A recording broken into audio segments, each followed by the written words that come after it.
Record. E aqui eu mando um F5 para apresentar. Vamos lá.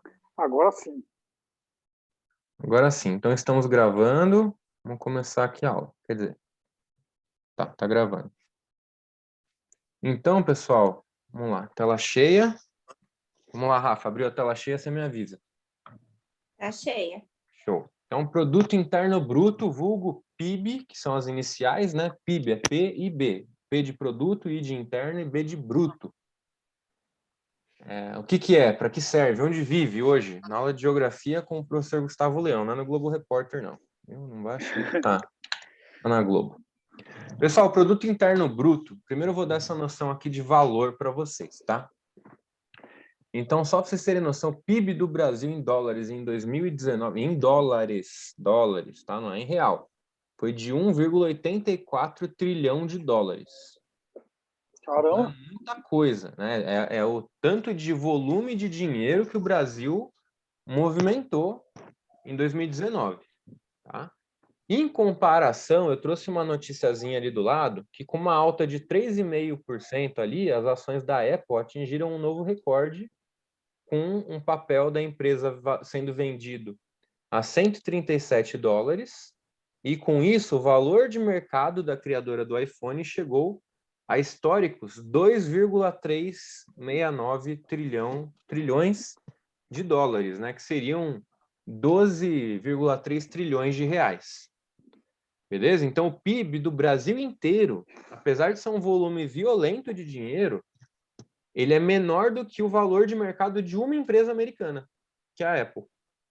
Então, só para vocês terem noção, quando eu falo da dimensão de economia que é os Estados Unidos, a gente não tem essa noção, né? Então, quando a gente traz, a gente começa a entender o quão grande que é aquela economia.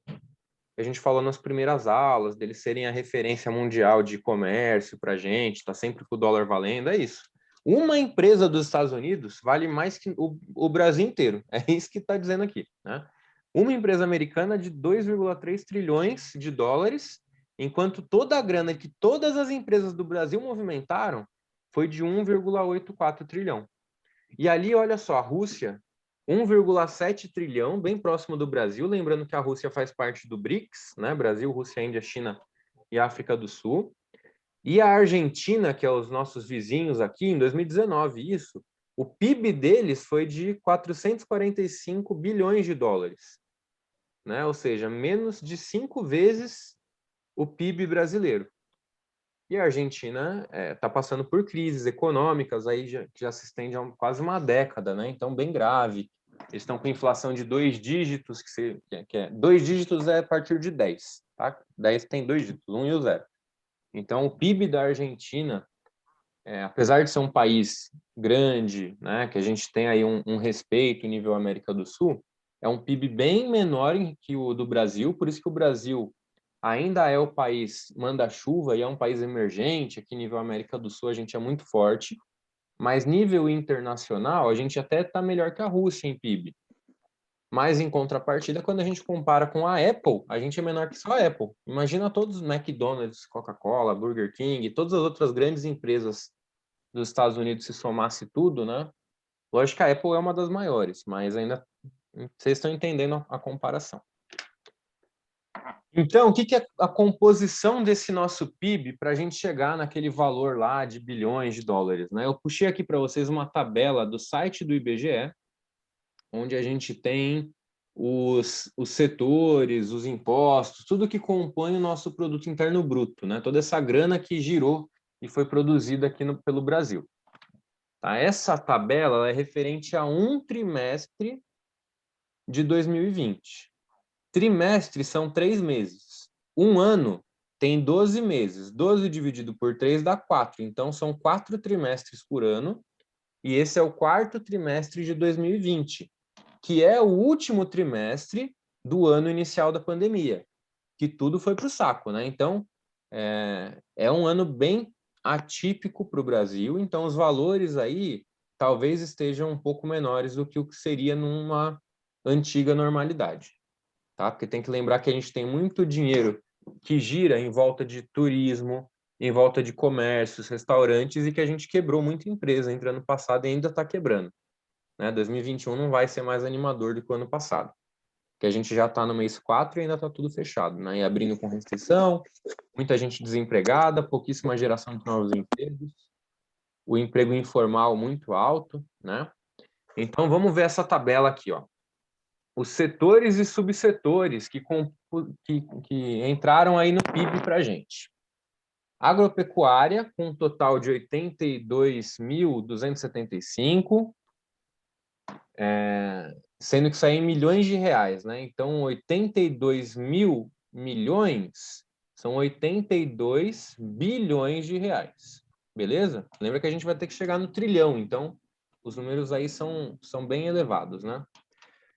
A indústria girou 344.234 milhões de reais. Os serviços geraram um total de 1.271.114 reais. Beleza? Em milhões de reais. Tá? O valor adicionado a preços básicos foi de 1.697.000. Os impostos sobre produtos, 305 mil milhões. O PIB a preços de mercado, né, 2.003 e 500. A despesa de consumo das famílias está alto e o consumo de administração pública também é alto. Tá? Lembrando que despesa seria a gente reduzindo valores, né? Formação bruta de capital fixo de 366 mil milhões. Variação de estoque foi negativa em menos 68 mil milhões, né? Quase menos 69 mil. A exportação de bens e serviços, o que a gente mandou para fora, foi 334,775 e a importação foi 336. Então, vamos analisar esses últimos dois, que eles são muito importantes no nível balança comercial. Tá? A exportação, ou seja, o que a gente vendeu para fora, foi bem próximo do que a gente comprou, só que foi um pouco menor. Então, quando a gente vende menos do que aquilo que a gente compra, a gente está tendo lucro ou prejuízo, Rafa? Se você tem lá a sua loja e você comprou 40 sapatos e vendeu 30, você vendeu menos do que você comprou. Em teoria, você está no prejuízo, certo? Uhum.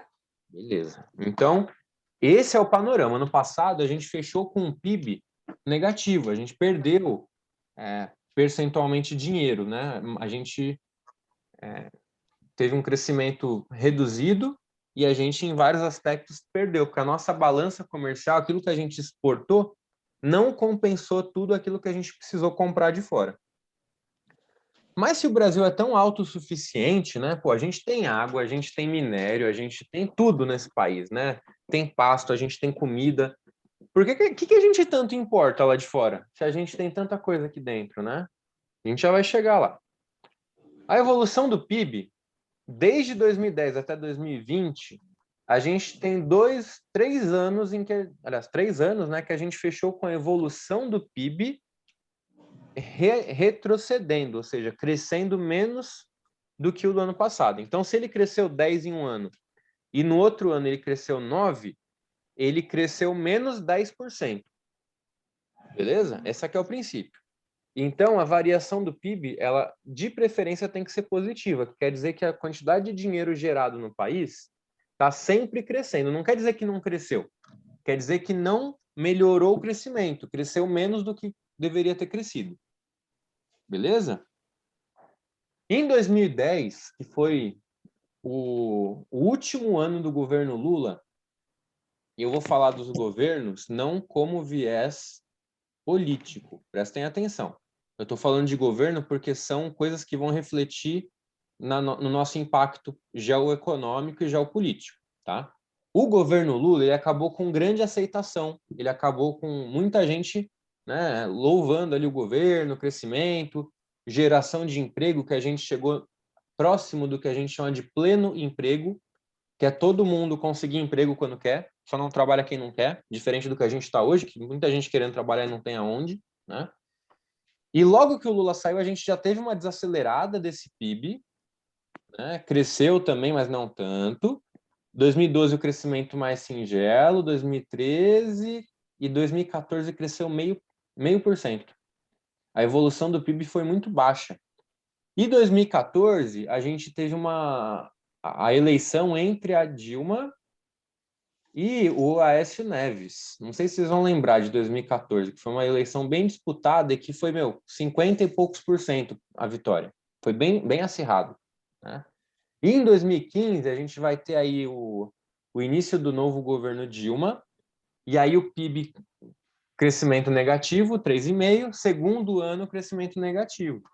E isso gera um descontentamento político muito grande, tanto que em 2016 a gente vai ter o processo de impeachment da Dilma, né? Que aí ela, enfim, foi aprovado a votação do impeachment pelas pedaladas fiscais, e aí em 2016 a gente vai ter as votações entre o Senado e o Congresso e a gente vai ter a decisão de retirar a presidente da República durante um mandato. Esse é o processo de impeachment, que só tinha acontecido no Brasil antes, depois da redemocratização, principalmente, com o Collor, né? Então, é um processo muito grave, né? Impeachment um presidente pega muito mal nível internacional. A galera não vê isso com bons olhos. Mas a nova administração, que foi a do Temer, conseguiu controlar os ânimos políticos. Não estou dizendo que foi um bom governo, tá? Estou dizendo que após o impeachment da Dilma, que chafurdou a geopolítica do Brasil, o Temer ele equilibrou. Ele foi um presidente que governou muito por decreto, então ele fazia decreto toda hora e ele tentou apaziguar a nível de política, né? Teve um crescimento, uma evolução do PIB, e aí em 2018, o último ano do governo Dilma Temer, né? Agora do Temer, teve um crescimento. Então, olha só, o primeiro governo Dilma, todos os anos fechou em azul. No segundo, 2 vermelhos seguidos, e a gente teve uma motivação, que não é lógica econômica propriamente dita, mas ganha muita força por isso, e ela é impeachmentada. 17 e 18, e aí 2019 tem o primeiro ano do governo Bolsonaro, com um crescimento do PIB singelo de 1,4, que não destoa do que estava sendo feito nos últimos anos, e foi um fechamento positivo. E aí 2020 veio a pandemia, né? Não estou dizendo, e agora para outra parte também, né? Que o governo Bolsonaro foi um governo ruim, porque cair 4,1 durante uma pandemia, em 2015 e 2016 a gente não teve pandemia e caiu 3, 3,5, 3,3, né? Então, perante o problema global que a gente está passando ainda, até que não caiu tanto quanto poderia ter caído, beleza? Esse é um ponto. Mas tem que lembrar Mas também isso aí aconteceu não só aqui no Brasil, em outros lugares nível também. mundial, exatamente. A pandemia foi para Tá. todo mundo. Mas tem países que conseguiram fechar com PIB positivo mesmo com pandemia.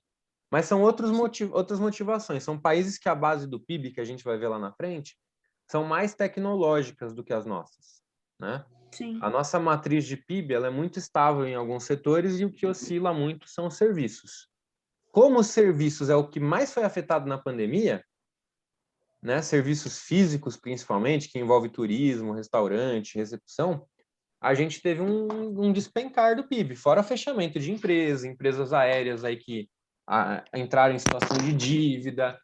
A gente teve 6, se não me engano, circuit breakers, que são momentos em que a bolsa de valores ela cai tanto em um dia que eles param as negociações, né? E encerra, para não ter um prejuízo maior, né? Então despencou 10% do índice Bovespa, tranca a bolsa de valores no dia, encerra o expediente antes e ninguém mais consegue comprar e vender ações.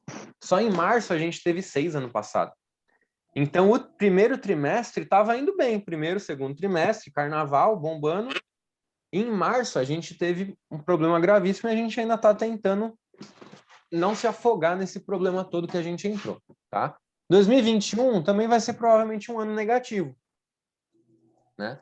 A vantagem, entre aspas, é que 2021 já é ano eleitoral, já é ano de corrida eleitoral, e 2022, então, as motivações de impeachment motivadas por causas econômicas talvez tenham mais disparo por conta da sensibilização em virtude de ser uma pandemia global, mas a gente está com uma geopolítica tão instável quanto entre 14 e 16. Né? A gente está com um país bem dividido e o Congresso e o Senado, o Supremo, eles estão tentando administrar, que é a função. A gente tem 3 poderes para isso, um ir controlando o outro. Né? Pessoal, o STF manda muito, que bom, ele precisa mandar tanto quanto os outros. Né? E tem que ser equilibrado essa briga de foice, que é os 3 poderes. Né? Esse é o princípio que o Montesquieu criou lá no Iluminismo. Mas vamos lá. Os setores do PIB, os 3 setores, né, que é o setor primário, secundário, o primeiro, segundo e terceiro setor, né? Então, o primeiro setor é o agronegócio e matérias-primas no geral, né? E também entra a parte de mineração, tá? Mas aqui ele caracterizou no G1 como agronegócio. Então, entre 2016, que foi o ano do impeachment da Dilma, que foi aquele resultado negativo de 3,3, né? E 2019, o agronegócio em 2017 deu um boom gigantesco. Isso são fatores que não são só da política, tá? Porque o agronegócio ele depende muito de clima, de estação de chuva, para favorecer a plantação, não pode chover muito e nem muito pouco. A produção animal tem que ter alguns estímulos para ser produzida, ser reinventada, a ração. Né? Então, a gente pode ter uma safra horrível no Brasil e uma super safra na China. E a gente vai ter que comprar milho e soja da China para alimentar nossos animais aqui no Brasil. Tá? 2017 foi um ano positivo para o Brasil. A gente produziu muito bem, então o agronegócio deu um boom. Que em 2020 o agronegócio deu também um boom, né? Nível produção. A gente teve super safras, né? Que a gente produziu muito, conseguiu vender bem. Só que o mundo inteiro estava na pior. Então, no agronegócio, segurou um pouco as pontas o PIB de 2020. Vamos ver como é que vai ser 2021, que ainda tem muita coisa pela frente. Né? Mas em 2018 e 2019, olha só, a variação do PIB por parte do agronegócio foi bem singela. A indústria em 2016, vermelha, total 2017 também vermelho, e aí ela ficou equilibradinha, mas, ridículo, né? 0,5 é muito pouco para um setor industrial. Que é o que os países ricos que conseguiram manter durante a pandemia são indústrias mecanizadas, que não precisa tanto de seres humanos. Então, mesmo com os protocolos de Covid, eles conseguiram manter linhas de produção eficientes. Tá? E a parte de serviço, 2016 também vermelho, e aí ela também recuperou um pouquinho, mas o que mais despontou, nesse caso em 2017, que daria uma boa questão para a gente fazer, inclusive, né? Qual setor brasileiro do PIB que mais se destacou no ano de 2017? O agronegócio, por conta de boas safras, boas estações de chuva, aí a gente poderia ver justificativas nas questões. Tá? Mas aqui, olha só, o serviço aqui, a gente, ia ignorar ele, a indústria também, né? Agora, quando a gente vem para a participação no PIB desses 3 setores, eu trouxe aqui o gráfico de 2014 e o gráfico de 2017, pra vocês verem a diferença, né? Então, olha só, os serviços, Rafa, serviço de 2014, que é o da esquerda, para 2017, que é o da direita, aumentou ou diminuiu a participação no PIB? De serviços, Isso. diminuiu. Diminuiu, foi de 71% para 66,9%. Indústria. A de indústria diminuiu. Calma aí, deixa eu só ver aqui, porque eu tô mexendo no negócio. Aumentou, né? Tá. Aumentou e diminuiu no anterior, no de 2014, tá menor. Isso, e a agropecuária também aumentou, né? Então, foi de 5,6% para 6,1%. Então, de todo o PIB do Brasil, o serviço, apesar de estar diminuindo, ele ainda representa muito, né? E o legal desse gráfico aqui da direita é que no detalhamento, né, ali é setor é exclusivo de Santa Catarina, né? Mas, enfim, reflete nível Brasil. A gente tem ali, comércio e reparação de veículos automotores. Então, seriam as concessionárias de carro e as oficinas mecânicas, né? As prestadoras de serviço de manutenção, né? São 15% desse total aí. Administração, defesa, segurança, né, educação, saúde pública e seguridade social, que são serviços públicos, né, no geral. Defesa é polícia, que é o que vocês estão se transformando, forças armadas e guardas municipais. Educação já entra na minha parte, que são escolas de ensino fundamental, médio, educação infantil e universidade. Saúde pública, que são os postos, desde o posto de saúde, UBS, até os hospitais, né? E a seguridade social. Tudo isso consumindo ali um percentual também desse PIB. Atividades imobiliárias, que refletem aluguéis, aluguel de imóveis e compra e venda de imóvel também, tá? E a especulação imobiliária, ela também se dá por melhorias, construção de novas, né, desenvolvimento de construção civil e etc. Também é um tipo de serviço. Atividades profissionais, científicas e técnicas, administrativas e serviços complementares. Então, são setores de pesquisa, inovação, desenvolvimento, que esse ano de 2020 e 2021, a gente sentiu falta de não ter um investimento tão eficiente nisso, que refletiu na baixa não, né? A produção de vacina é alta, mas para a emergência que a gente queria, não se cria vacina do dia para a noite, não se cria respirador do dia para a noite, não se cria remédios e tratamentos do dia para a noite. Isso precisa ter gente que precisa ganhar bem para ficar pesquisando isso, para se bobear, precisar usar. Vocês estão entendendo o que eu estou falando? Coisas de pesquisa, muitas vezes, ficam anos sendo pesquisadas de forma inútil, porque não serve para nada aquela pesquisa. Até que um dia a gente vai precisar daquilo. Né? Tem coisa que vai ser inútil, talvez, para sempre. O tempo vai dizer. Né? E tem coisa que a gente quer emergencialmente, mas a gente não investe nisso antes. E aí, do nada, você quer retorno nessa área? Não dá, né? Vende serviço. Então, é um dinheiro ingrato, porque ele não dá lucro pesquisa sempre. Não é sempre que o pesquisador vai ganhar uma grana. Às vezes ele pesquisa umas coisas que não dão dinheiro, mas é importante, né? Vai servir de base para um outro conhecimento que vai ser importante. Então, por exemplo, a gente tem dentro do campo da geologia e geografia dos solos o estudo da pedologia.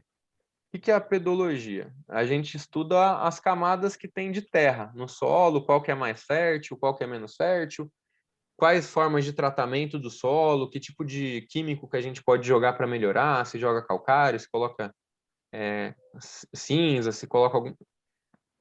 Esse estudo do solo, por si só, começou de forma inútil. Não servia de muita coisa, era só para constatar coisas da natureza. A gente resolvia esses problemas de solo com adubo químico. Né? Então, eram soluções rápidas. Aí, quando a gente passa a entender que alguns adubos químicos começaram a gerar toxicidade nas plantas, no alimento, isso está gerando problema de saúde, a gente tem hoje todo um setor de pesquisa voltado para o tratamento do solo com medidas menos agressivas e que não vai desestabilizar os nutrientes para as plantas, não vai deixar aquela planta super enriquecida com algum componente que pode ficar tóxico para o ser humano. Então, esse tipo de estudo do solo com coisas naturais era coisa de, abre aspas, né, coisa de índio, coisa inútil, né? E hoje, os sistemas agroflorestais, os sistemas de tratamento e melhoria de solo de forma natural, eles ganham um destaque violento, que virou uma coisa importante para a saúde pública e num futuro próximo a gente vai precisar reformular toda a nossa agropecuária. E isso vem lá da pesquisa, não vai direto. A agropecuária é a parte de plantar e colher já. Essa pesquisa, esse conhecimento anterior, descobrir uma planta nova que dê para substituir a soja em tal receita que é importante. Tudo isso é pesquisa que o pesquisador ele vai morrer e não vai ver o resultado financeiro daquilo. Então, são investimentos que a gente faz e a gente muitas vezes vai cortar isso porque são gastos, abre aspas, desnecessários de novo. Tá? Transporte, armazenagem e correio, girou até pouco, né? Que é a parte logística, né? Transporte, armazenagem, correio, galpão logístico, fretes. Atividades financeiras e de seguros, né? Então, a parte de títulos de investimento, de fundos de investimento. Educação e saúde privadas, né? A gente já falou da educação e saúde pública ali em cima, junto com a seguridade, a defesa. E aqui só educação e saúde privadas giram um dinheiro também muito forte. Informação e comunicação, né? Então, a parte de marketing, a parte de comunicação de jornais, rádio, tudo isso aí gira um dinheiro. Alojamento e alimentação, que é basicamente hospedagem e restaurantes, produtores de alimento. E outros aí que vai entrar em vários outros serviços menores, né?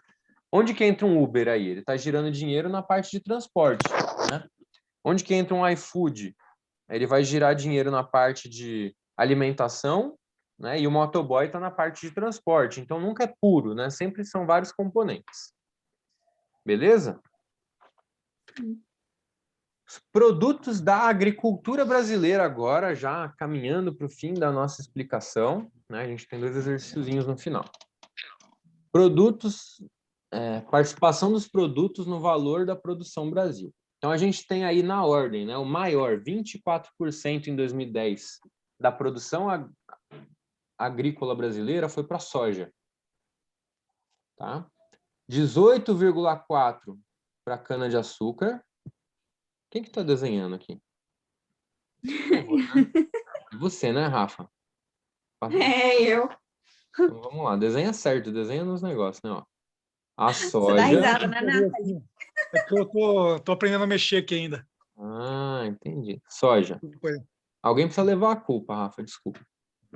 Aqui a gente tem a cana-de-açúcar, tá? E aqui em vermelhinho a gente tem o milho e aqui o café. Vamos lá. A cana-de-açúcar foi um dos primeiros grandes ciclos que a gente teve de produção no Brasil. Por quê? Porque a cana-de-açúcar, logo depois do pau-brasil, a gente começou a plantar a cana-de-açúcar para produzir açúcar, propriamente dito. Né? Açúcar e açúcar refinado, açúcar mascavo. A soja, ela veio crescendo porque a gente descobriu que a soja é uma planta oleaginosa de fácil colheita, entre aspas, né? A gente desenvolveu sojas transgênicas que crescem em condições em vários lugares do Brasil. E essa soja, ela tem muita taxa de proteína. Proteína é um dos 3 nutrientes básicos, né? A gente tem a proteína, o carboidrato e as gorduras, né? Os lipídios. E a proteína, ela é importante para a construção muscular, para a construção da carne. E a soja, ela vai entrar como base de ração para animais de corte, principalmente, né? Então, ela oferece uma taxa de proteína boa para esses animais, e isso vai ajudar na parte de engorda, de ganho de musculatura, ganho de peso. Então, você quer alimentar gado para corte, para ter carne, uma picanha no churrasco, você vai dar muita soja na ração desse boi, dessa vaca. Você quer um frango para fazer um frango assado no final de semana, peito de frango, você vai dar muita soja para esse frango conseguir criar carne. Né? Você quer carne de porco, você vai dar soja para o porco.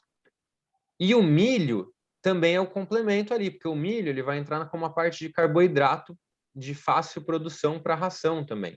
Né? Então, basicamente, toda a ração vai ter milho e soja hoje para os animais. Tá? Animal doméstico, eu não sei como é que é a receita para cachorro, gato, né? Mas para esses animais da agropecuária, é basicamente soja e milho. A ração deles, e aí tem uns complementos de mineral, suplemento e tal. E a cana-de-açúcar ela é maior que o milho porque descobriram uma segunda função importante para ela. Além da produção de açúcar, propriamente dito, a gente tem uma outra coisa muito importante, que é o que, Rafaela? Você sabe? O que a gente faz com a cana-de-açúcar de muito importante? Etanol. Etanol, cachaça, né? E aí tem o Açúcar também. etanol também, né? Cachaça. Olha lá. Tô Tá vendo? brincando. Depois a cachaceira sou eu. A Nathalie. cana-de-açúcar lá no Brasil colônia foi-se em cachaça, por isso que a cachaça é patrimônio nacional, né? Então era o segundo mais importante da cana, além do açúcar, era a cachaça. Hoje a gente tem talvez mais importante que o açúcar e a cachaça, que é o etanol, que é um combustível para a gente fazer uso aí no dia a dia, né? Então, essa produção do etanol, ela tem um mercado nacional muito forte. Porém, o etanol ele não é tão popular no mundo. Se for em países aí pelo mundo comprar um carro, ele não vai ser flex. Ele não vai aceitar esse etanol nosso. Você vai ter carro a gasolina e carro a diesel. Esse carro a álcool ou carro flex, Não é qualquer lugar do mundo que vai ter. O que, de certa forma, é uma estupidez, porque o etanol ele é um pouco menos agressivo para a atmosfera do que a gasolina e o diesel, e ele é de uma produção renovável. A gente pode plantar mais cana para colher e produzir mais etanol. Né? Diferente do petróleo, que a gente extrai e não tem como repor, não dá para ficar plantando petróleo. E o ciclo de formação do petróleo é muito lento para o tempo dos humanos, então, em algum momento, esse petróleo pode se esgotar. Né? Então, por isso que a gente está reduzindo cada vez mais a utilização do petróleo. Só que o pessoal está partindo para a produção elétrica, no geral, né? E poderia muito bem usar o etanol, que é uma solução prática de combustível, né? Que dá para a gente Ô, produzir. Gustavo, Pode falar. tem uma estimativa assim para quando vai acabar o petróleo no mundo ou não se sabe a quantidade que tem? Então, se você me perguntasse se em 2000, o pessoal falava 2050. Hoje já falam em 2100 e pouquinho, porque estamos diminuindo o consumo de petróleo. Né? Então tem bastante, então. Mas tem bastante ainda, né? A gente tem ainda um pré-sal inteiro aí para tirar. Lá a Arábia ainda tem um monte também que eles estão explorando. Então, o império do petróleo ele ainda não vai acabar, até porque a gente é muito dependente do petróleo não só para combustível, mas também para plástico. Né? E o plástico ele hoje ele é insubstituível. Não dá para voltar para o vidro. Tudo que a gente faz com o plástico, né? Esse meu notebook aqui mais da metade dele é plástico. Então, muito petróleo está sendo usado aqui, né? Agora, para combustível, realmente é uma destinação pesada para o petróleo, né? Porque o combustível você queimou, já não. O plástico depois a gente recicla, né? O combustível você queimou, já era. Né? Não dá para ficar repondo. Mas é um processo lento, né? Então, é aquilo lá, vai se desligar dos países mais ricos, eles vão reduzir fatalmente o consumo de combustível petróleo, base de petróleo, estão partindo para meios elétricos diferenciados, e a produção de energia a gente discutiu na outra aula, né? Que são as gerações eólica, solar, nuclear, que não vão depender desse minério, né, do petróleo para produzir a energia termoelétrica, que ainda tem uma base importante no mundo. O etanol dá para produzir em termoelétrico. Inclusive, o pessoal usa biomassa, que são processos aí também de fermentação para produzir o biogás e fazer a queima, né? Mas ainda não é tão popularizado também como o diesel e a gasolina. Beleza? O café foi um ciclo importante no Brasil também, e ainda temos uma importância muito grande aí, né? 7,5% em 2010 da produção agrícola brasileira era de café. E o café brasileiro, ele tem vários segmentos. A gente tem café de exportação, que chama, porque é tão caro que nem vale a pena vender no Brasil. A gente tem uns cafés hoje gourmets que a gente compra no mercado. Eu, particularmente, consumo bastante esses cafés. Como, basicamente, eu tomo café aqui em casa sozinho. Minha esposa toma muito pouco. Então, eu também não vou tomar tanto. Eu compro esses cafezinhos que é 250 gramas, que é um pouquinho mais caro, mas tem um saborzinho diferenciado, né? E o café solúvel? Não, é aqueles cafés Em cápsula. Também, cápsula eu consumo bastante. Quem me segue no Instagram, todo dia eu tô fazendo um, né? Mas o... Não, é uns cafés especiais, café refinado, tipo Cerrado, café, uns Três Corações diferenciados.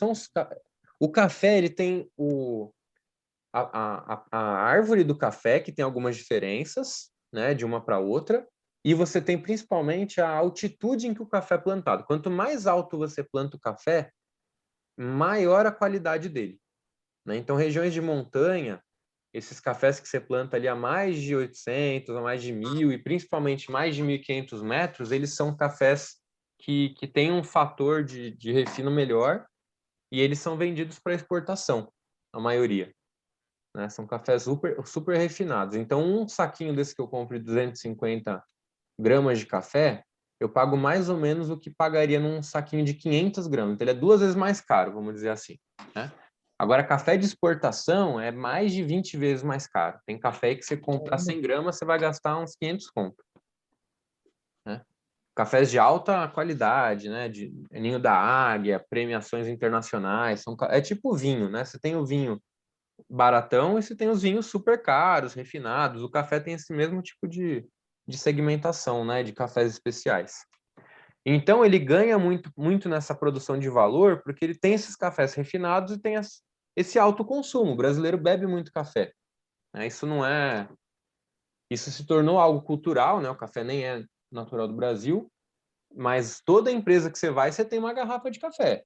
Toda casa que você vai, a pessoa passa um café para, né, café da manhã, café da tarde.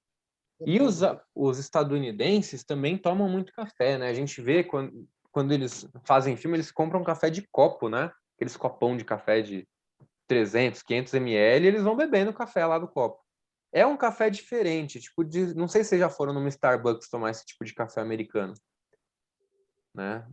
Não é um café tão concentrado quanto que a gente toma na xícara, né? Que a gente toma num copinho pequeno.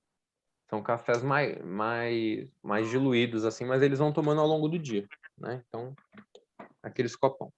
Enfim, a gente ainda vai ter lá no finalzinho da ponta 2,7% algodão, né? Pulando aqui o fumo, o feijão. Aliás, o fumo é muito interessante, né? Se você pegar seu RG, você vai perceber que a gente tem o brasão da República no RG. Né? Olha que importante, o brasão da República. Deixa eu botar aqui Deixa eu abrir meu Google aqui. Share. Aí deixa eu colocar aqui, quer ver? Estou digitando nota, minha vida tá uma baderna. Brasão da República. Imagens. Tudo bem. Você já viu? Esse brasão aqui é o brasão da República, tá? Tá dando para ver aí? Sim. Vou botar a imagem aqui para ver se aparece só ela. Cadê? Ah, tá. Deixa eu ver se vai só a imagem. Não. Agora vai. Isso, esse símbolo aqui, ó. A República Federativa do Brasil, né? Então a gente tem aqui todas as estrelas representativas dos estados nessa parte redonda. No centro a gente tem o Cruzeiro do Sul, que é a constelação de referência aqui para a gente, né? Por que o Cruzeiro do Sul? Porque ele é o que indica a direção para a gente no hemisfério sul do mundo. Então o Brasil ele é o que vai indicar a direção dessas nações do sul, né? Do hemisfério sul do mundo. É uma representação importante. A espada que representa justiça, religiosidade, a força, né? E aí a gente tem duas ramas que se estendem aqui na lateral. E esse símbolo vai em todo o documento oficial. Então, você tem na CNH, no RG, né? Esse aqui é o brasão da República, ele vai nos documentos oficiais. Esse da esquerda, que tem essas bolinhas vermelhas, seria uma rama de café, que era a base da economia em 1889, né? Que a gente estava acabando de sair do Império, final da escravidão em 88, em 1889 a gente tem aqui o café ainda como os cafeicultores, né, como os homens mais importantes do Brasil. Né, era o que conduzia a economia do Brasil era o café. Aí não era 7,5% da agropecuária, era tipo 80% do PIB, era café. Né? Muita coisa. E essa rama da direita, que também é uma rama importante, é uma folha de fumo, que a gente plantava muito tabaco aqui. Isso aqui é uma rama de tabaco. Né? Então, olha só, todo brasileiro que anda com o seu documento na carteira leva consigo uma rama de fumo. E nem sabia disso, né?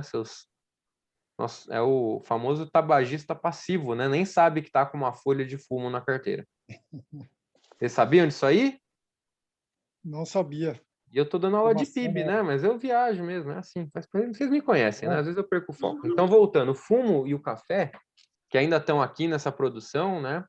Eles tinham uma importância muito grande em 1889 e hoje eles têm uma importância um pouquinho menor, né? Já estão aí já não são mais representativos como é. Talvez se fosse hoje o brasão da República ia ter uma soja e uma cana de açúcar ou um milho, né? Sei lá, que são hoje os produtos agrícolas mais representativos. Aí para a soja, gente, a soja é complicada porque a gente fala, mas a soja é importante para quê, né? O que faz para a soja? Farinha de soja / farelo de soja. Farelo é uma farinha menos, com uma granulometria maior, né? Que é o que a gente põe na ração dos animais. Então, o farelo de soja, ele é o que a gente coloca em ração e usa muito, muito, muito. Inclusive, a gente importa, às vezes, soja. A gente tem dois processos, né? A gente produz e exporta soja para a China, para eles fazerem ração para os bichos dele. E aí, em determinada época do ano, que as estações se invertem, a gente compra a soja da China para alimentar nossos animais, né? São movimentos cíclicos da soja, ela é uma commodity, é um produto com valor internacional tabelado, né? Não é a gente que escolhe. E aí tem essa farinha de soja, o extrato de soja, o óleo de soja é muito importante também em consumo industrial, né? É um dos óleos mais utilizados aí nas indústrias de alimentação para fazer fritura, para fazer algumas receitas, né? Quando você vai fazer um bolo, às vezes vai óleo no bolo, vai fazer uma massa, vai óleo na massa. Geralmente usa esse óleo de soja, que é um pouquinho mais em conta. E as proteínas de soja barra a PTS, que é a proteína texturizada de soja, ou o pessoal também chama de PVT, proteína vegetal texturizada. Vocês aí já comeram carne moída na firma? Quando é tipo o restaurante da firma e tem carne moída? Alguém já comeu? Viu? Fernandão, vou te Não. contar um segredo, cara. Quando tem carne moída na firma, de 40 a 70% da sua carne moída, na verdade, é carne de soja. Eu imagino, já imaginava já. O pessoal mistura muito. A gente vê pelo sabor, né? Você fala, nossa, a carne moída da firma não tem o gosto de carne moída que eu compro do mercado, né? A galera mistura, porque precisa economizar o ticket do funcionário, né? Porque se você botar a 100 e fica muito caro para a galera comer. Então, além da ração animal, é a ração humana também. O público vegetariano, vegano, que consome a soja, ainda é pequeno no panorama nacional, né? Vamos supor que vai crescer bastante ainda e um dia vai ser bem representativo o consumo de proteína de soja por conta do público vegetariano. Mas eu não sou vegetariano e se eu vou comer num bandejão, né? Até brinquei com hoje na escola teve polenta com carne moída, né? Para criançada lá na merenda. Aí você fala, mas era carne moída mesmo? Fala, cara, deve ser mais carne de soja do que carne moída. Porque para baratear a alimentação de muita gente, ainda mais um público não pagante, que é o funcionário da firma e o estudante da escola, né? E também no exército, na PM também vocês vão comer bastante carne moída, que não é 100% carne moída. Isso aí barateia muito, porque a soja ela é mais barata do que a carne, visto que a gente dá soja para o bicho comer para produzir carne, né? Então, não compensa o bicho comer uma coisa mais cara do que ele vai ganhar depois na carne, né? Então, a soja ela é bem mais em conta, ela é usada na ração do bicho, e por ser mais em conta também, o pessoal compra em quantidade e faz as misturas aí para restaurantes poderem servir. Então, você vai comer, hoje sei lá, panqueca na firma com carne moída. Essa panqueca aí vai estar cheia de carne de soja junto. Beleza? Os usos da soja, para fechar aqui a aula, aí tem duas questõezinhas. Eu já passei do horário, vocês ligam se eu passar 15 minutinhos? Não, pode passar até meia hora se quiser. Então eu tô acostumado a dar aula de horas e horas, né? Então, beleza. Qualquer coisa vocês dão um grito aí e falam, ô, professor, para de falar. É o último slide já, se não me engano. Depois já é exercício. Ó. Então, os usos da soja, né? Aqui, ó, produção do grão de 2019 para 2020 cresceu, né? O processamento dessa soja cresceu, a produção de farelo cresceu e a produção do óleo cresceu. Então, de 2019, ano sem pandemia, para 2020, ano com pandemia, o setor da soja teve um aumento no ano, né? Todos os pontos da produção da soja aumentaram. O valor dessa soja também aumentou. A soja dobrou de preço, o milho triplicou, né? Ou seja, a gente teve no mundo uma baixa produção de soja e milho e no Brasil a gente produziu bem. O que segurou muito do nosso PIB ano passado foi essas superproduções, que a gente exportou muito disso aqui. Agora, a parte que a gente ganha de exportação de serviços, na parte de turismo, tal, caiu muito. Então, o que o PIB brasileiro não despencou 10 pontos ali, daquele que a gente viu lá nos primeiros slides, foi porque o milho e a soja nossos são muito fortes e deram uma segurada boa no PIB, apesar de não ser um percentual tão alto do PIB. Né? Essa parte cresceu.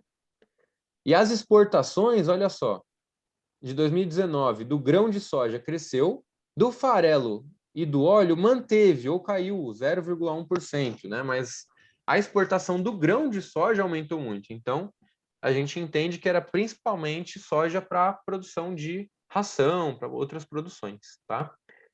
E isso aqui em toneladas, né? Então, a gente continuou vendendo uma tonelada, aliás, 1 milhão de toneladas, né? Então, 1 milhão de toneladas de óleo, 16,7 e caiu para 16,6 milhões de toneladas de farelo, mas a gente vendeu, né, de 74,1 para 80 milhões de toneladas de grão de soja.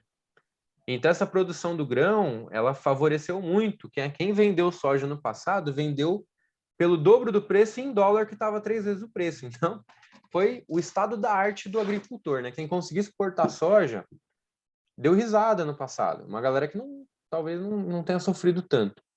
Mas não é no Brasil inteiro, né? A gente viu reportagem na aula anterior que eu dei aqui enfim, o transporte, os caminhões nas estradas de terra, tudo esburacada, dando um prejuízo desse grão de soja, né? Então, nem tudo são flores, mas é um setor muito bom e o milho também teve uma alta violenta.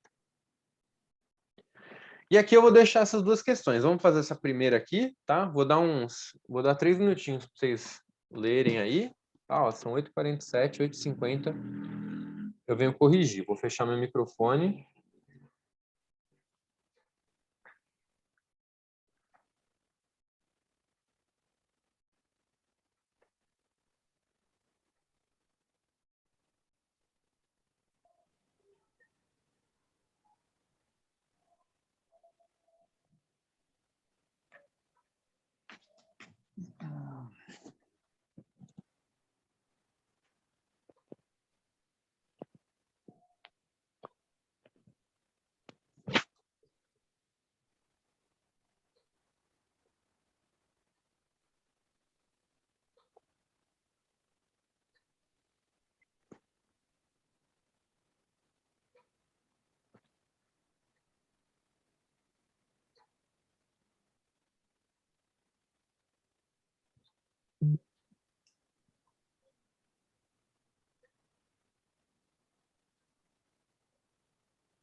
E aí, turminha, vamos lá. Como é que tá esse exercício aí? Difícil? Mas tá de boa. Tá de boa? Vamos lá, então. Cálculo do PIB de um país, estado ou região atende a diversas finalidades. Das alternativas abaixo, assinale a que não corresponde a uma das utilidades desse importante índice econômico. Então, a gente vai ter 4 alternativas que são úteis para a gente usar o PIB na hora de estudar e uma que o PIB não tem nada a ver. Beleza? Aí, letra A. O PIB é útil para evidenciar possíveis diagnósticos sobre problemas estruturais e financeiros? Sim. Sim? Quem dá mais? Todo mundo concorda? Cadê a Rafa, Concordo. minha outra ajudante aqui de Oi, tá aqui. Sim, Concorda com ele? Beleza. B. sim. O PIB é um importante indicador para analisar a população relativa de um país e o seu crescimento vegetativo. Não, Não? não. Então, esse vegetativo aí que eu fiquei na dúvida. Ah, porque você não foi na minha aula de crescimento vegetativo. Crescimento vegetativo, Rafa, fica tranquilo. Eu vou te explicar agora porque você é uma boa aluna, viu? Se fosse outra, eu não ia explicar, não. É o crescimento É. natural da população. Não tem nada a ver com vegetação. Então, se Ah, nasceu não, mais eu do fui que nessa morreu, aula. é crescimento vegetativo, beleza? Aham. Então, fechou. C. O PIB serve para estabelecer uma medição das riquezas que foram produzidas no país, a fim de comparar o nível do crescimento econômico com outras localidades. Sim, Sim, né? Ele mede justamente isso, né? Quanto de dinheiro que foi gerado. Não é um índice Gini que mede a distribuição de renda, né? Mas é um índice que mede a riqueza do Brasil, né? Ó, produziu mais em tal setor, gerou mais dinheiro aqui, gerou mais emprego ali. Letra D. Ele pode enunciar eventuais problemas em algumas atividades, demandando ações públicas para corrigir essas dificuldades. Sim. positiva. Acho que não. Sim, Sim, porque, Rafa, ação pública seria os políticos agindo para dar uma melhorada, né? Que é o que a gente está vivendo Aham. hoje. O PIB tá uma merda e a gente tem que ter. Desculpa o termo, essa aula vai para o YouTube com palavrão. Ai, que vergonha. O ah, PIB tá uma merda. Ah, falei de novo, não teve jeito.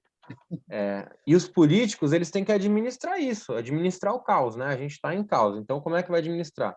E aí a gente tem os planos aí de contingência, tenta abrir o comércio uma semana para estimular a venda do comércio para melhorar o PIB do desse terceiro setor aí que é comércio e prestação de serviço, né? Então tem que abrir, mesmo com tudo caindo aos pedaços. Aí abre, meu, restringindo gente, restringindo horário, restringindo tudo, mas tem que abrir de vez em quando, né? O ideal era fechar, mas se eles fecham, eles não vão estar fazendo uma ação pública para corrigir uma dificuldade do PIB, que é essa queda gigantesca de produto e serviço.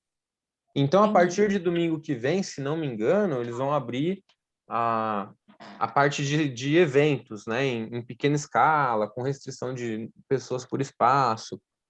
Né? Isso tudo é porque imagina quem trabalha numa empresa de casamento, né, que fazia aqueles casamentos, que enchia de gente, formatura de faculdade. Ah, vou fazer festa de formatura, cada um vende 5 convites, não sei o que lá. Essa galera tá sem ganhar um tostão há mais de um ano. Porque fechou tudo. Só que aí o dinheiro que eles pegaram dessa galera para fazer o evento, tem gente que vai pedir devolução. Eles já pagaram uma outra empresa de som que quebrou e não funciona mais, a empresa faliu, não dá para pegar o dinheiro de volta. Né? Então, esse ciclo de quebras desse setor de prestação de serviço, ele está num rolo compressor. Então, os políticos eles tentam administrar e deixar abrir de vez em quando, no final do ano dar uma abertura, usar a eleição para abrir um pouquinho, para diminuir as restrições, porque isso precisa para rodar dinheiro. Se o dinheiro não está rodando, não gera emprego. Se não gera emprego, vai ter mais gente desempregada, vai ter mais gente demandando de assistência social porque não tem renda. Isso tudo vai virando bola de neve, que é o que a gente está vivendo. Então, o PIB crescendo ou caindo pode enunciar problemas em atividades, que é o caso que a gente está vivendo hoje com esse comércio e prestação de serviço, e demanda uma ação pública para corrigir essa dificuldade, que é o quê? É um auxílio emergencial para quem está numa situação de desemprego, é tentar financiar com a Previdência Social, com a Seguridade Social, alguns salários para o cara que está com o comércio fechado não precisar demitir, que isso também gera um custo alto, pode levar o comércio à falência, né? Então, demanda ação pública, sim. Beleza? Entendeu? Ok. Tem que Uhum. pensar. É 2 linhas, mas meu, dá para discutir 3 aulas isso aqui, tranquilo. Faz parte, né? A Vunesp é ruim com a gente nisso. Às vezes ela deixa um sistema que dá vontade de, sei lá, e discutir, fazer uma palestra daquele assunto de 3 horas, mas a gente só tem um exercíciozinho e 5 minutos para resolver, né? Então a gente tem que se polir nas nossas, na minha excentralidade, né? Sou muito excêntrico com essas coisas. E o cálculo do PIB fornece informações sobre os diferentes setores, demonstrando aqueles em que há uma maior geração de renda e os que possuem menor peso. Beleza, né? Esse aí, tranquilo. que é exatamente tipo, qual que é o que tem mais peso na agricultura? Soja. Qual que é o que tem menos peso? Os outros lá, sei lá, dos enunciados era o algodão, né? Depois o fumo, mas enfim. Então essa daqui, qual é o único desses 4 que não é útil a gente estudar com o PIB de maneira direta? Letra B. Letra B, né? Para a população relativa de um país, seu crescimento vegetativo. Apesar de que o PIB pode ser usado, porque a gente tem a questão do PIB per capita, né? O PIB por cabeça. E esse é muito importante, gente, que é a média de dinheiro que teria para cada brasileiro se dividisse igual, para a gente ver se, em média, a população está enriquecendo ou empobrecendo. E esse fluxo do PIB per capita, ele é crescente no Brasil, ele dificilmente cai, né? Porque o PIB está crescendo menos, está diminuindo um pouco, mas ele ainda tem muita grana. Então, a renda por cabeça no Brasil hoje é violenta. Depois, quando eu voltar aula presencial, vocês me lembram da gente fazer essa conta, tá? E aqui a próxima questão, vamos lá. Mais 3 minutinhos aí, a gente já encerra. Vou mutar meu microfone, que eu achei que tinha mutado e não mutei. Ainda bem que eu não fiquei cantando aqui na orelha de vocês, né?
Pois é.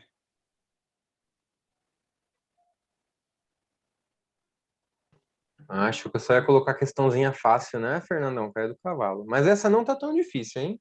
Dá para Não eliminar tá, um não. monte de coisa aí. Vamos Dá. por partes. Deu os 3 minutos já? Agora já deu. Já deu para ler, né? Beleza. Então ele traz aqui para a gente uma notícia da BBC Brasil, lembrando que é de 2013, né? Então é uma questão antiga, mas ela trouxe elementos que eu achei legal para a aula, porque é o que a gente usou, né? Então esse texto é bacana. Dados divulgados pelo IBGE, Instituto Brasileiro de Geografia e Estatística, indicam que nesse ano a safra brasileira de soja deve crescer 25,3%, recuperando-se do mau desempenho causado pela seca em regiões produtoras em 2012. Então ele está falando aqui já para a gente, ó, que nesse ano choveu mais, choveu melhor. Então, a seca, ela prejudica a soja, porque não tem aquela irrigação natural, a irrigação artificial nem sempre você tem de onde tirar toda essa água para ficar irrigando, né? Então, contar com as chuvas é sempre um fator que ajuda nessa parte. Então, nesse ano de 2013, choveu mais do que em 2012, e isso deve crescer a nossa produção. Esse é o primeiro ponto, ele está falando do clima brasileiro. Na parte de baixo, ele já vai falar de economia mundial, né? Com os preços da oleaginosa, como os preços da oleaginosa, que é a soja, estão elevados no mercado mundial em razão das previsões de queda na produção nos Estados Unidos. Então, ele está falando que os Estados Unidos também produz soja, mas em 2013 eles estão com uma previsão de menos soja, talvez porque lá esteja chovendo menos. Né? O mundo dá voltas, um ano chove mais aqui, outro chove mais lá, outro chove bem nos dois, outro chove mal nos dois. Isso tudo vai acontecendo, são dinâmicas naturais, né? Então, nos Estados Unidos iriam produzir menos soja. Se os Estados Unidos está produzindo menos soja e a gente está produzindo mais soja, quem que vai vender mais soja? A gente. Então, ele vai falar o quê? As exportações devem gerar receita recorde para o Brasil em 2013. Beleza? Então, primeiro, ele está falando do nosso ciclo de chuva e seca, então melhorou as condições ambientais em 2013, e a condição de competição, como é um mundo inteiro que tem gente plantando e vendendo isso, um dos nossos maiores concorrentes em 2013, que era os Estados Unidos, e ainda é, né, ia produzir menos, então quem ia ter para vender era a gente. Naturalmente, o preço do negócio vai subir, porque tem menos gente vendendo, e quem vai dar risada é quem tem para vender, que éramos nós, né? Os crescentes resultados da soja no contexto da história econômica recente da agropecuária brasileira são oriundos, sobretudo, né? Então, essa melhoria de resultado da soja na economia do Brasil tem razão no quê? Da democratização ampla das propriedades rurais. Uma propriedade rural hoje é democrática? Não, a gente já discutiu isso um pouquinho em sala, né? Que é a questão de terra. Quanto custa para você comprar um pedacinho de terra pequeno, para você morar? É muito caro. Dá para cada um sair comprando 2, 3 alqueires de terra para plantar soja? Não dá. E a gente tem também uma questão legal no Brasil, que é a divisão das terras, né? A gente, para dividir uma propriedade rural, é uma burocracia gigante, precisa de vários processos, autorização, estudo do meio. Então, não que isso seja ruim na parte de proteção ambiental, mas isso é muito ruim na parte prática de mercado, né? Como é muita burocracia para você vender um pedaço de terra, esse pedaço de terra fica caro, porque você vai ter que gastar com advogado, contador, georreferenciamento, isso, aquilo, vários impostos em cima disso. Então, qualquer pedacinho de terra fica muito caro. Então, não é democratizada essa propriedade rural. Ela é centralizada na mão de pouquíssimas pessoas que têm muita propriedade. Tranquilo? Sim. B. A descentralização agrária em favor das cooperativas.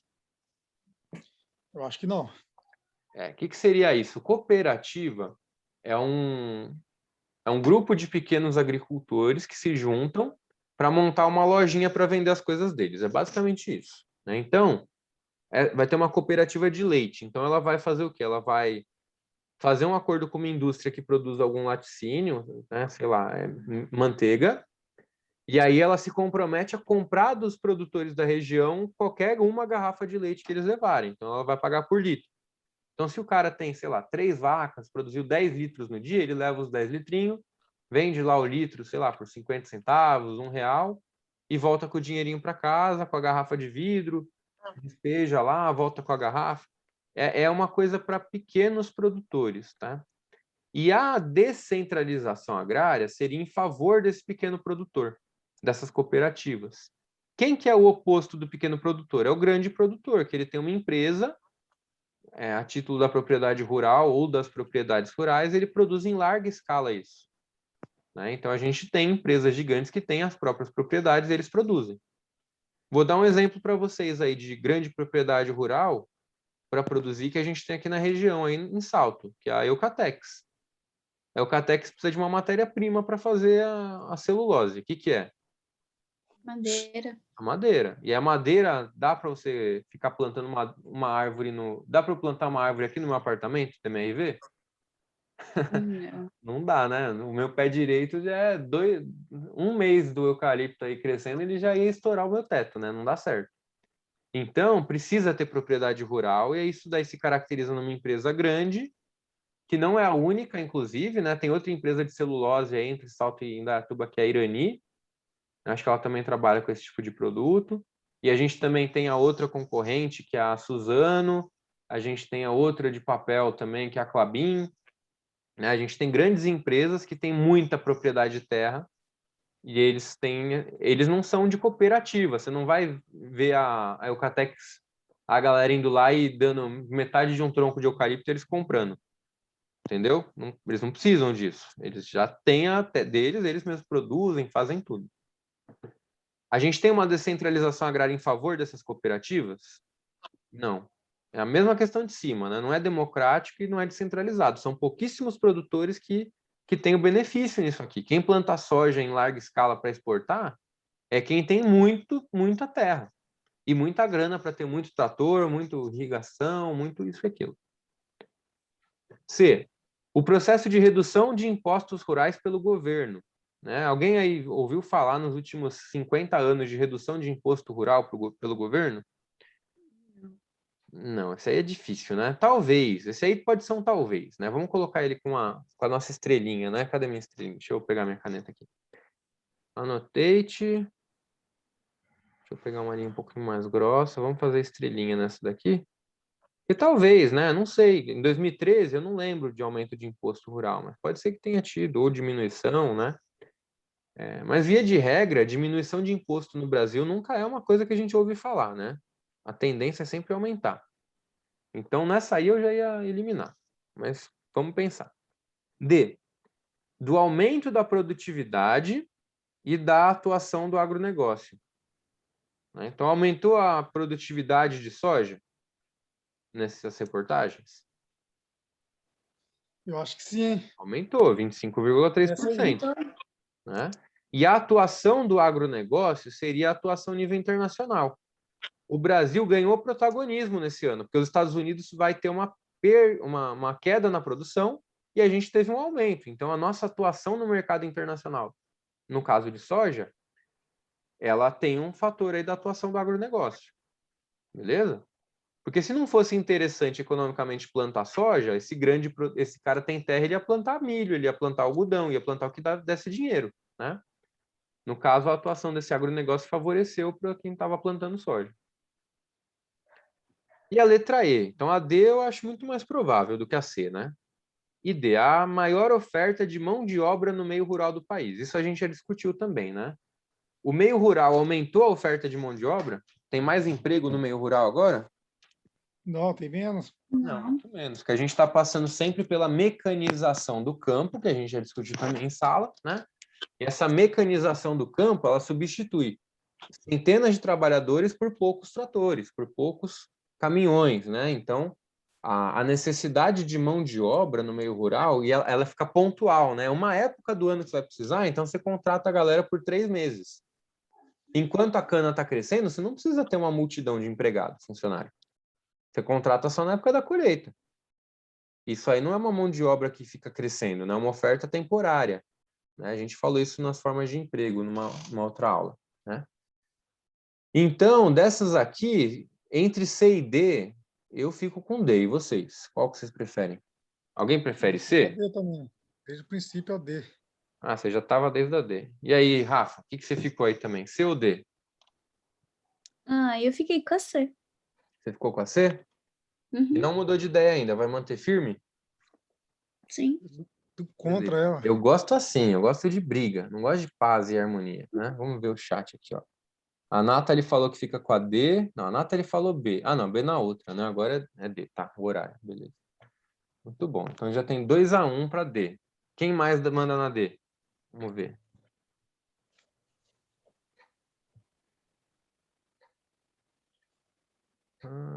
Cadê o stop share? Pare de apresentar. Tô aqui com... Vocês estão me vendo ainda, né? Sim. Eu vou ter que pegar. Vamos lá, né? E aí? C ou D? Mais alguém dá palpite aí? Nitidamente é a D. Nitidamente a D? Aí, eu gosto da briga. Manda para Rafa, vamos ver. Aqui. Deixa eu ver de onde que eu tirei a questão para eu lembrar, né?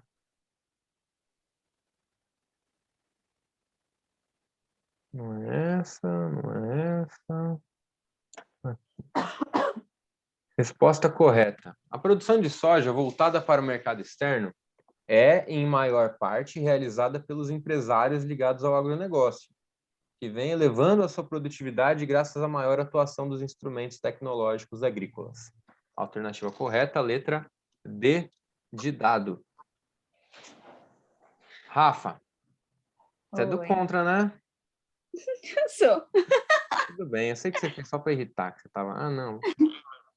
Só que agora eu preciso... Aqui, stop recording. Vou finalizar essa gravação, tá, gente? Então, acabou nossos 2 exercícios. Agradecer a participação de todo mundo do começo ao fim. Guilherme e Marcelo, estão com o microfone aí? Manda um salve de agradecimento aí para vocês, tá? Finalizando aqui, então, nossa aula de geografia de hoje. Passei do horário 30 minutos. Olha o que vocês fazem comigo, né? Depois eu vou pedir